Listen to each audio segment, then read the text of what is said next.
Hello friends, आज फिर मैं आपके साथ कॉन्ट्रैक्ट्स एक्ट 1872 का जो पेपर सेकंड जिसमें स्पेसिफिक कॉन्ट्रैक्ट आपको पढ़ना है उसके कुछ ऑब्जेक्टिव क्वेश्चन आपके साथ डिस्कस करूंगा। इस वीडियो में मैं आपको कुछ ऑब्जेक्टिव क्वेश्चन दे रहा हूं जिसे आपको सॉल्व करना है और उसके सही उत्तर कमेंट बॉक्स में जा कर के देने हैं।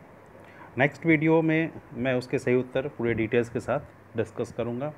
पहले भी मैंने आपको कुछ वीडियो इस तरह के भेजे थे जिसका आपने कमेंट किया था और फिर हमने उस वीडियो के उत्तर डिटेल्स में आपके साथ डिस्कस किए थे। ऑब्जेक्टिव क्वेश्चन कॉम्पिटिटिव एग्ज़ाम के लिए मैंने पहले भी बताया कि बहुत बहुत इम्पॉर्टेंट है और ऑब्जेक्टिव क्वेश्चन अगर आप सब्जेक्टिव पॉइंट ऑफ व्यू से भी पढ़ते हैं तो आपके पीटी के साथ साथ मेंस की तैयारी एवन के इंटरव्यू तक की तैयारी आपकी बहुत अच्छी हो जाती है। ऑब्जेक्टिव क्वेश्चन के थ्रू आप छोटे छोटे पॉइंट को बहुत अच्छे से डील कर पाते हैं और बारीक से बारीक बातों को, बारीक से बारीक कानून की जानकारी को आप ले पाते हैं। तो ऑब्जेक्टिव क्वेश्चन जब मौका मिले इसे बनाना चाहिए। हम लोग आज जिस ऑब्जेक्टिव क्वेश्चन के बारे में बात करेंगे, जिस टॉपिक पे बात करेंगे, उसमें कॉन्ट्रैक्ट एक्ट की जो स्पेसिफिक कॉन्ट्रैक्ट में जो एजेंसी का चैप्टर है, जो एजेंसी पढ़ना है आपका अभिकरण, उससे रिलेटेड कुछ क्वेश्चन हैं जिस पे हम लोग डिस्कस करेंगे। तो आइए देखते हैं क्या क्वेश्चन है।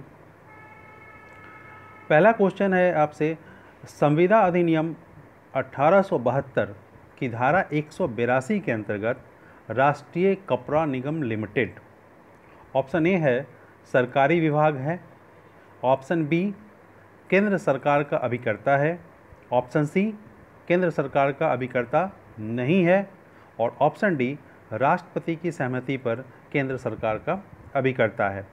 ये सेक्शन 182 को आपको पढ़ना होगा और देखना होगा कि ये क्या है, एजेंसी से रिलेटेड है, क्या वो एजेंट है सेंट्रल गवर्नमेंट का या एजेंट नहीं है, या फिर राष्ट्रपति की सहमति पे वो केंद्र सरकार का एजेंट है। ये क्वेश्चन यूपीपीसीएस जे प्री 2012 में पूछा जा चुका है, तो इसके जवाब आपको देने हैं। दूसरा प्रश्न है, भारतीय संविदा विधि के अंतर्गत अभिकरण के संबंध में कौन सा कथन गलत है। ऑप्शन ए है मालिक संविदा करने में सक्षम हो, कॉम्पिटेंट टू द कॉन्ट्रैक्ट हो, कौन, जो उसका मालिक है, प्रिंसिपल। अभिकर्ता का प्राधिकार अभिव्यक्त या विवक्षित हो सकेगा। ऑप्शन सी है अभिकरण का सृजन करने के लिए प्रतिफल आवश्यक है, कॉन्सिडरेशन होना जरूरी है या नहीं है, ये आपको देखना है। और ऑप्शन डी है अप्राप्तवय का अभिभावक, माइनर का जो गार्जियन है वो, उसके लिए अभिकर्ता नियुक्त कर सकता है। क्या कोई गार्जियन अपने माइनर के लिए अभिकर्ता एजेंट की नियुक्ति कर सकता है? तो इसमें से कौन सा कथन गलत है वो आपको देखना है कि अभिकरण में कौन सा के संबंध में कौन सा कथन गलत है। मालिक संविदा करने में सक्षम हो, क्या अभिकरण में जरूरी है।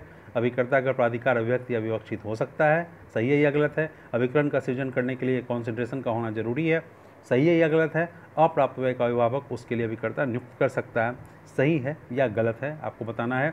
ये यूपी सिविल जज 2006 में पूछा जा चुका प्रश्न है। तीसरा प्रश्न है, एक अभिकरण के सृजन हेतु, मतलब एजेंसी के निर्माण के लिए कोई प्रतिफल आवश्यक नहीं है। दूसरा है कुछ प्रतिफल आवश्यक है। ऑप्शन सी है प्रतिफल, पर्याप्त प्रतिफल आवश्यक है। और ऑप्शन डी है उपयुक्त में से कोई सत्य नहीं है। ये यूपी एपीओ प्री 2009 में पूछा गया प्रश्न है। ठीक है, अगला प्रश्न है चौथा। यहाँ पे एक प्रॉब्लम बेस्ड क्वेश्चन है। क ने ख को कुछ फ्रॉक्स बेचने हेतु भेजा और यह निर्देश दिया था कि वह निर्धारित कीमत से कम पर न बेचे। ग, जिसे क के निर्देशों की जानकारी नहीं थी, ख से निर्धारित मूल्य से कम पर क्रय करने का संविदा कर लिया।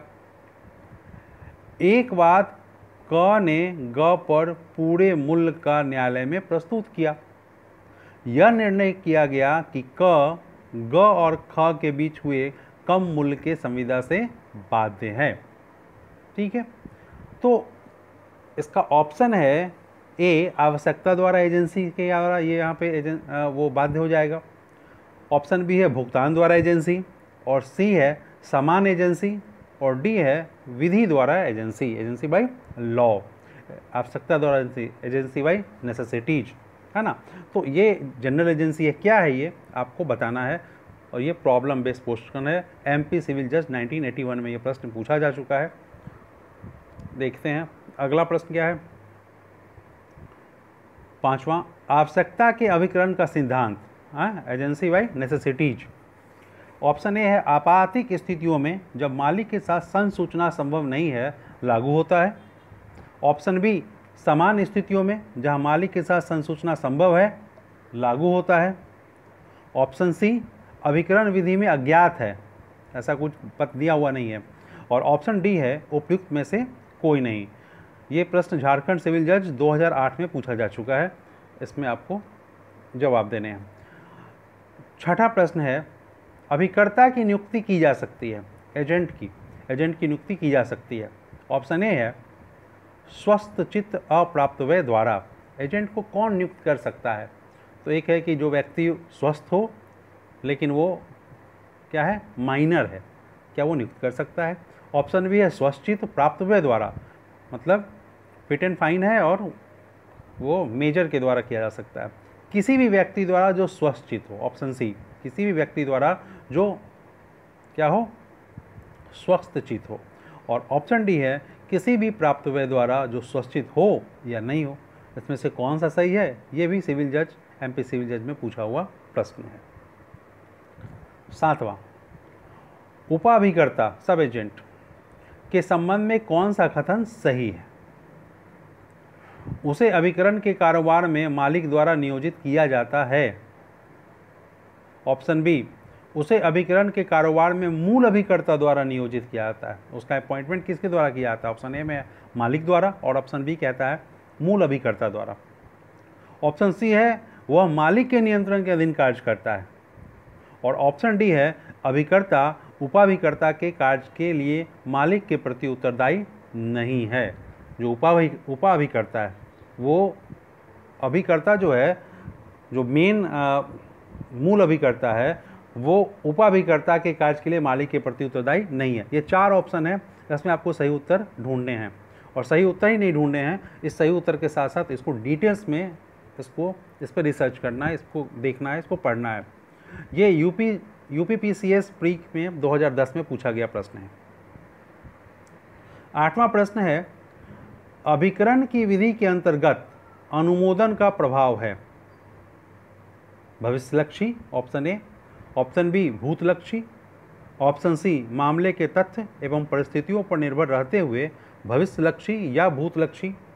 और ऑप्शन डी पक्षकारों के मध्य दरार पर निर्भर रहते हुए भविष्यलक्षी या भूतलक्षी।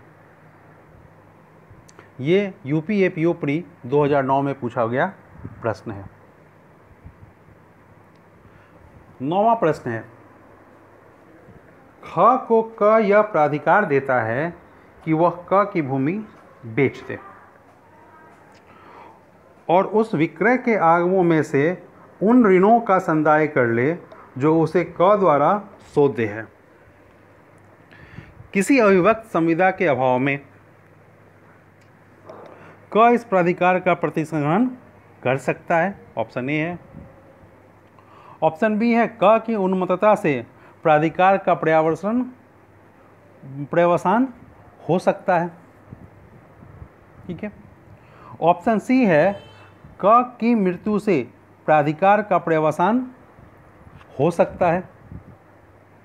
और ऑप्शन डी है क इस प्राधिकार का प्रतिसंहरण नहीं कर सकता और न क की मृत्यु या उन्मत्तता से उस प्राधिकार का पर्यवसान हो सकता है। तो ये इसमें से सही उत्तर कौन सा है वो आपको ढूंढना है। ये एमपी सिविल जज 2002 में पूछा गया प्रश्न है। और 10वां प्रश्न है, ये भी एक प्रॉब्लम बेस्ड क्वेश्चन है। स से 1000 रुपया वसूल करने के लिए ब को अ नियोजित करता है। ब के अवचार से, मतलब अ के कुछ इस अवचार से ब के अवचार से वह धन वसूल नहीं होता। ब पारिश्रमिक, ऑप्शन ए है पारिश्रमिक का हकदार नहीं है और उसे हानि की प्रतिपूर्ति करनी होगी। ऑप्शन बी है न पारिश्रमिक का हकदार है और न उसे हानि की प्रतिपूर्ति करनी होगी।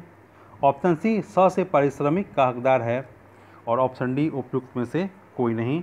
ये प्रश्न भी एमपी सिविल जज 1996 में पूछा जा चुका है। तो ये आपके सामने कुछ प्रश्न हैं, ये 10 प्रश्न हमने आपसे पूछे। इन 10 प्रश्न जो है वो आपके एजेंसी चैप्टर से रिलेटेड है, जो कॉन्ट्रैक्ट एक्ट 1872 के चैप्टर 10 में सेक्शन 182 से लेकर आपका सेक्शन 238 तक एजेंसी के बारे में बात किया गया है। Section 182 to section 238। सेक्शन 182 आपको पता है एजेंट और प्रिंसिपल के बारे में, जिसमें डिफाइन किया गया है। तो आपको इन प्रश्नों के उत्तर देने हैं।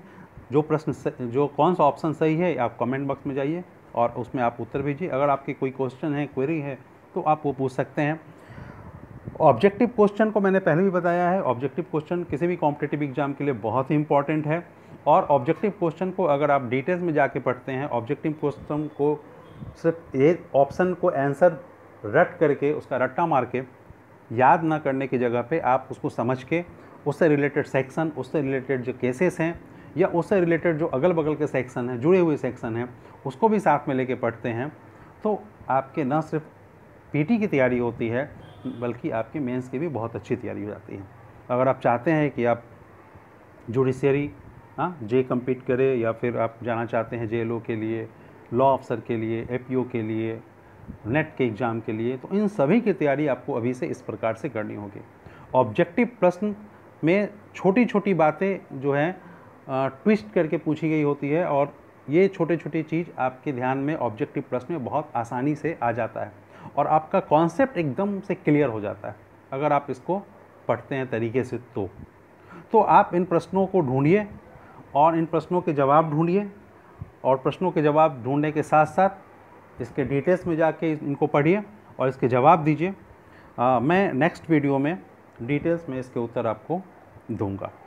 तब तक के लिए स्वस्थ रहिए और सामाजिक दूरी बना के रखिए, मास्क का प्रयोग कीजिए, कोरोना से जहाँ तक बचाव के तरीके बताए गए हैं, जो गाइडलाइन है उसका प्रयोग कीजिए।